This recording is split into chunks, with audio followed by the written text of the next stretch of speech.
뇌피셜이 판을 치는 방송 점검 세상 보기의 점검입니다. 플레이어노스 배틀그라운드라는 게임을 아십니까? 게임에 접속하면 차이나 넘버원을 외쳐대는 사람들이 판을 치는 곳이죠. 처음 접속한 사람은 이게 뭔 상황이야 라고 하면서 당황을 할 수 있습니다. 하지만 여러분들이 비행기를 타고 스카이다이빙을 하기 위해 F 버튼을 누르는 순간 여러분들은 이 게임에서 빠져나올 방법이 없습니다. 에렌델이라는 이상한 섬에서 벌어지는 백인의 생존 경쟁. 단 한 명의 생존자만이 이 섬에 홀로 남아 치킨을 뜯을 수 있죠. 간단하지만 간단하지 않은 게임 배틀그라운드에 대해 알아봅니다. 풀네임 플레이어언노운스 배틀그라운드, 줄여서 배틀그라운드 혹은 펍지라고 부르는 이 게임은 2017년 초 개발 단계인 상태로 스팀이라는 플랫폼에서 서비스를 시작합니다.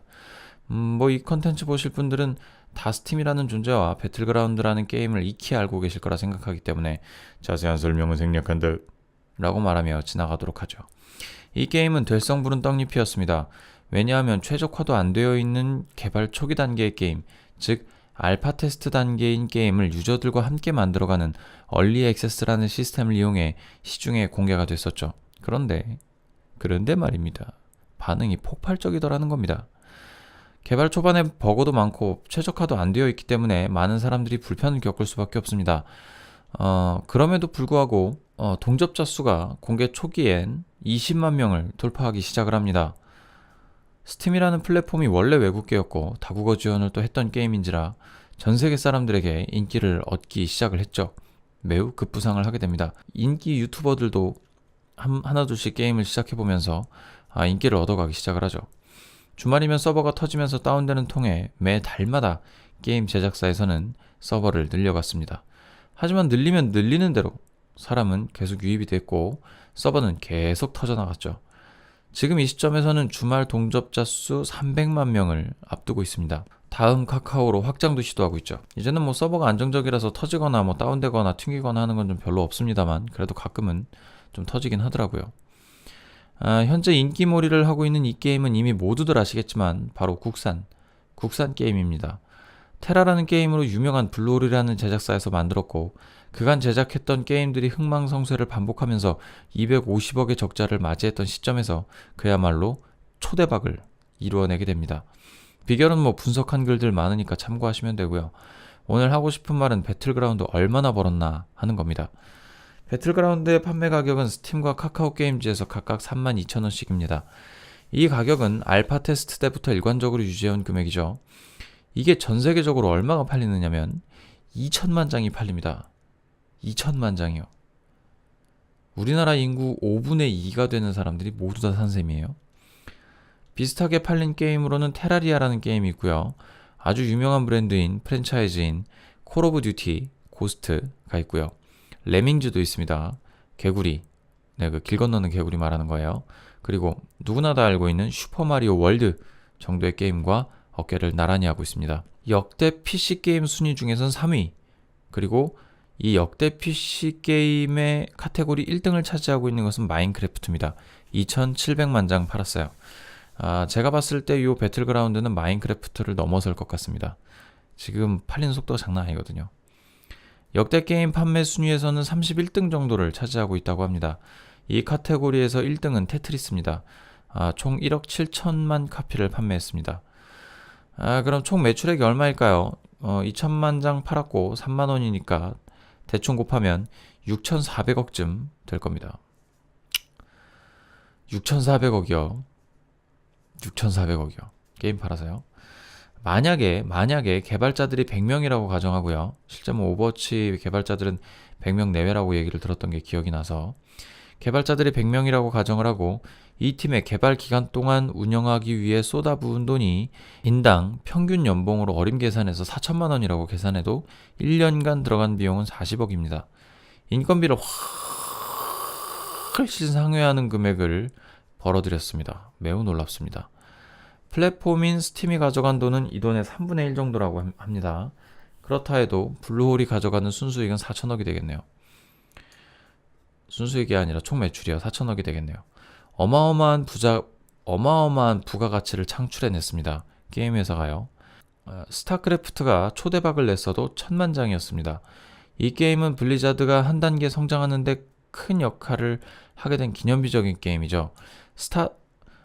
우리나라에서도 꽤나 많이 팔려서 스타2의 오프닝 트레일러, 그러니까 오프닝 행사 프로모션을 우리나라에서 했을 정도입니다. 스타2의 오프닝 트레일러에서는 등장인물이 한국말로 말을 합니다. 때가 되었군, 뭐 이런 식으로 그렇게 말을 해요. 우리나라 사람이 말하는 발음을 그대로 재현을 하기도 했죠. 물론 이전에도 이 블리자드라는 회사는 잘 나가는 회사였습니다. 그런데 스타 덕분에 더 잘 나가게 된 케이스였죠. 카피당 적게는 15,000원에서 30,000원 이상, 뭐 발매 초기에는 더 비싸게 받았을 수도 있겠습니다만 현재까지 스타 누적 순이익이 블루홀이 올린 수익에 못 미치네요. 게다가 스타는 유통을 현물로 했죠. CD와 뭐 패키지가 있었다는 얘기입니다. 그렇게 따지면 생산 원가도 있게 되죠. 그럼 순이익은 더 줄 겁니다. 그렇다 해도 전 세계적으로 1000만 장 이상 팔아먹고 오버워치의 대성공, 꾸준한 마니아층을 보유하고 있는 월드 오브 워크래프트 등, 그리고 뭐 디아블로도 1, 2, 3가 다 있죠. 꽤나 팔렸습니다. 이런 것들 생각하면 게임 산업 돈 잘 법니다. 게임 산업이요. 잘 만들면 그렇습니다. 이 정도 규모니까 해외에서는 게임을 그렇게 규제하는 모습은 보이지 않습니다. 당연히 이제 뭐 충격을 받을 수 있으니까 연령대별 심의가 존재하긴 합니다. 하지만 밤늦게 한다고 컴퓨터를 강제로 끄진 않아요. 각 가정에서 일부 규제하는 움직임은 있어도 나라에서 셧다운제까지 운영하면서 행동을 제한하는 나라는 없다 이겁니다. 2012년 중학생 스타크래프트 게이머가 세계 대회를 치르던 도중 시차 때문에 셧다운제를 맞이하게 됩니다. 이것 때문에 패배를 하게 되죠. 이거 참 난감한 제도 아닙니까? 물론 게임에 과몰입해서 잘못된 길로 갈 수도 있어요. 없는 케이스는 아니야. 그럼 술은요? 마약은요? 담배는요? 인생 꼬일 요소들이 게임 아니어도 꽤나 많습니다. 게임 산업이라는 거 아무리 생각해봐도 인생의 낙오자를 만드는 마약 같은 콘텐츠는 아닙니다. 그럼 이 땅에서 일하는 게임 프로그래머들은 다 마약 제조상이게요? 배틀그라운드는 세계적인 환호를 받으며 엄청난 이익을 통해 블루홀을 공룡기업으로 올려놓으려고 하고 있습니다. 이렇게 게임에 대해 억압적인 나라에서 이뤄낸 쾌거라고 할 수 있겠죠. 비난 여론은 있지만 모바일 게임 시장 매출도 상당한 것이 사실입니다. 이는 유저가 자신의 재화와 시간을 들여 문화생활을 하는 것이라고 볼 수도 있습니다. 이것이 폭력배가 되기 위함도 아니고 비행 청소년이 되기 위함도 아닙니다. 사회의 낙오자가 되기 위함도 아닙니다. 게임을 규제하는 어떤 이런 뒤떨어진 이런 제도 같은 것들은 좀 빨리 정리가 돼야 되지 않을까라는 생각을 좀 합니다. 하나의 문화 콘텐츠로 게임을 즐기고 떳떳하게 게임을 향유할 수 있기를 바라마지 않습니다. 이것이 음성화되고 쉬쉬할수록 양질의 게임보다는 돈을 뜯어내기 위한 양산형 게임들이 많이 만들어질 수밖에 없는 것이죠.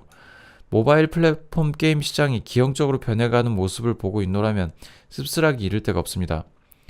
음성화되는 시장이 변질되긴 더 쉽죠. 애플에서 AR을 밀고 있으면서 AR 게임들을 충분히 이렇게 퍼뜨리려고 노력하고 있는 마당에 신기술을 이용한 참신한 게임들은 찾아볼 수가 없고 맨 양산형 게임에 현질 유도 게임만 판치고 있으니 미칠 노릇이죠. 게임의 재미 요소가 뽑기 아니면 오토에 묻히고 있습니다. 그런 것들을 조장하고 있는 것이 현실이고요. 10년 넘게 게임을 규제하고 있는 나라에서 열심히 규제한 결과가 뭡니까? 다양성이 넘치는 개성적인 게임들은 사장이 되고 사행성만 부추기는 뽑기 게임만 판치고 있는 현실이 된 거 아닐까요? 어린아이에게 너 약쟁이들이랑 똑같으라고 말했더니 정말 약쟁이가 된 것과 다름없는 것이죠. 하지 말라고 하는 것보다 분별력 있게 뭔가를 판단하고 수용할 수 있는 똑똑한 수용자의 자세를 우리가 모두 취해야 할 것 같습니다. 오늘의 결론입니다. 배틀그라운드로 시작해서 게임 셧다운제로 아주 좋은 셈입니다. 선악과를 따먹은 건 2부의 잘못만은 아닌 것 같습니다. 하지 말라고 말했더니 더 하고 싶었나 보죠. 그래서 더 했더니 성공도 하고 세계적으로 유명해지기도 하네요. 남들이 뭐라던 뚝심 있게 하다 보면 먹을 만한 열매는 맺을 수 있지 않을까요? 그게 누구든지 말이죠. 여기까지 점검이었습니다.